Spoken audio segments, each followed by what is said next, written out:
छिनार कौन चला जी बाहुबली सत भतरी खेलरिया हमारा भतार देखला काहे सदा जला के ना ले जाई सब चिन्हत है हमके। रुक रे में नजर लाठी का लगा दी।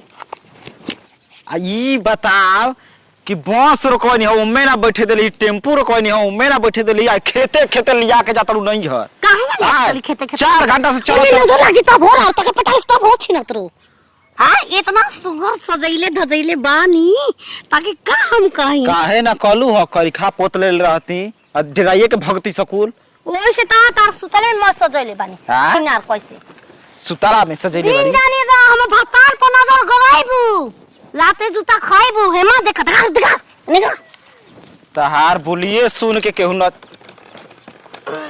रे गहू चाउर दाल भिंडी लकरार खत बसुआ मैं हेमा रखले बानी का हो मैं कबीर बना के जाई हेमा मैं चाउर गेहूं रखले बड़ी। हां हम कही कि साड़ी रहते इतना भारी ना रही।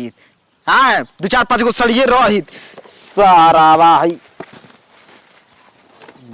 हर सक पसीना फेंकत नहीं फच फच पसीना फेंकत चाहे कुछ हो बियाह शादी भइल बा माई के बाबू के फजर बा हम के लेके जाई माने हमारा कहीं से गेहूं चाउर जाई तो आई रही ओई जाले बियाहवा जइया भोई त या भर के मैं ना रे बोरा में दाल भात कुल कस के उ नियम ह नहर से जाने हम जाते त एजो समझाती त एजो से लेके जाई ना हो ये जाके उ कुल नियम बा। चला अरे मेकअप कइनी रूपावा अखिया में लाइनी कजा आय हाय सरसो में परसो भइल बा सरसो देख अब भेजा खराब हो तो मार पीट देबे नहीं हम। आई बार हमार गांव इज्जत कर हमार गांव तू हमार चल से चल तल जा हां लागत तो बुझाता कि मैं ढाक बन के प्रणाम जी। अरे प्रणाम का हित जी का हाल चाल तब बरहु रही बकाए जी ये महाराज है एने से लिया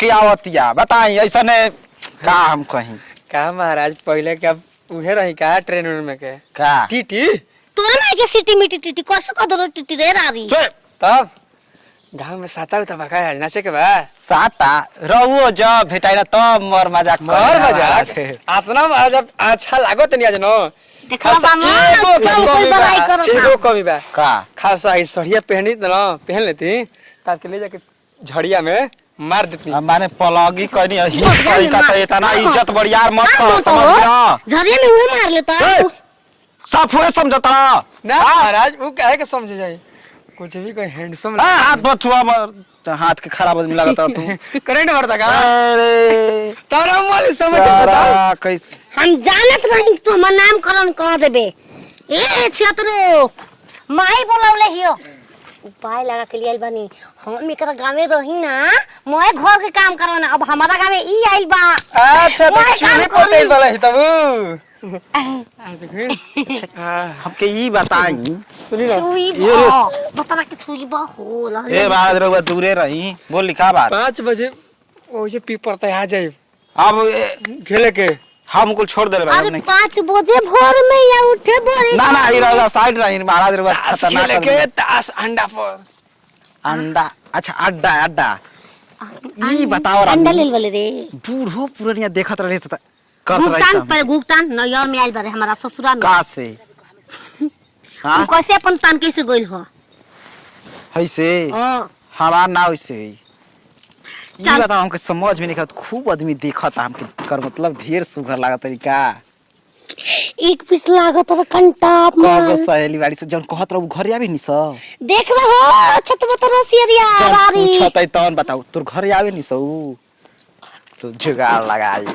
चल हमार कहन दामाद की सास माई मुर्गा मछली तो सबे खियावता हम ना खाई ना हम जैसन चाहत रही वैसन हमार दामाद मिलल संस्कारी आ खाऊ पिए में दाल चावल सब्जी मुर्गा मछली ना ना ना ना ए बेर जातन बढ़िया से बनाओ मरिया रानी आगे नहीं हम कितना सुंदर लगत रु आ जहिया से एकरो से बढ़िया सुनर गावता बमला उ त है हुआ सही पता चुप नरी ए जे कौन कौन काम करे के बा चूल पोते जानेला खाना बनाया जाने ला, पूरा घर अंगना लिप देला। छिना रे ही आंगन में पाँव पखरनी दामाद के, यही आंगन में काम करवाई पागल बनी तार लेखा। चुप छी ना री, ओकर गान हमर गाँव ना करी, ओकर ससुराई जना।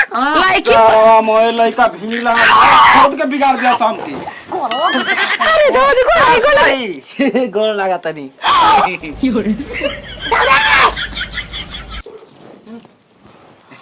दामाद कहीं की दे दे रे बाबा, दे दे कहीं।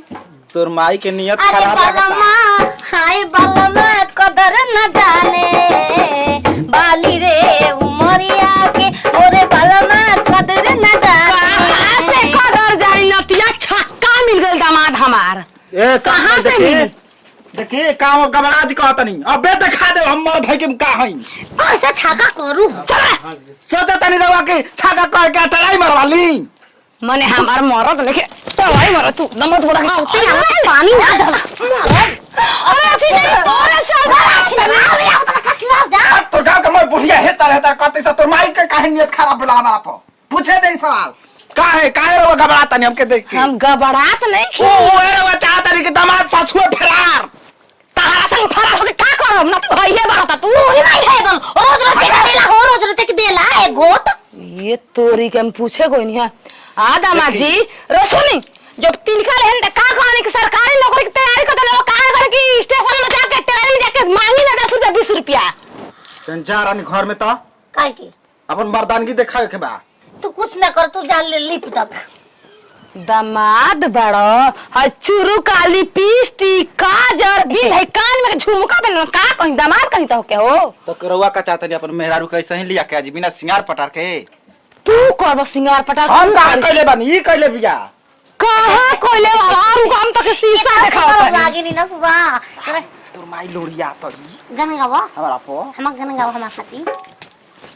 दामाद काला पा हमारे इतना सारा में तो गांव भर तक का कहलो कि मार फेकले हम बजला चनिया मिलल है देखा। हम ना रह बेजा। अरे कोई के अनहारे सन कोई देली काम, सैया सुनी ना ए सैया सुनी ना दुखता करी अय्या तू खाक दुखवाओ थक दिन में ट्रेने में कर थक त खाक कर करिए दुखइबा।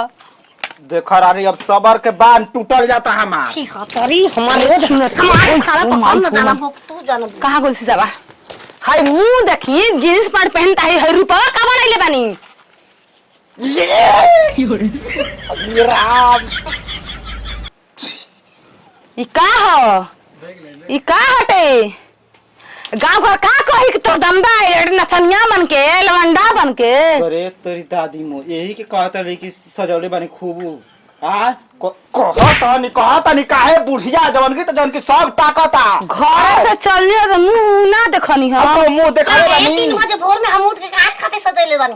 बियाह शादी बोल बस धस के ना रहे तो कैसे विधवा बन कर सोचत रहे नक्तर जाके तन की बड़ी झाड़ ली ई झड़ाई नहीं खेदेले। छिनरी साफा चौपट न बिया कर दवाई कहतन करवा के किडनी को बेच के दवाई करवा दी। जे अन्हार होई ते कहब हम घर से निकलब। अब जोरा में मत जाए के बाद हिम्मत जाके मुंह धोई के सही जाईबो। कोई धोले बा तो मुंह धो लेबो। आई हो धो लेंगे नहीं तो तू हमर धो लेबो, हम मर जाइब। हमू दे तो तू मर जाइबो। जी मोरा सिंदूर लगावे सो कैसे पता चली कि बियाह भइल बा?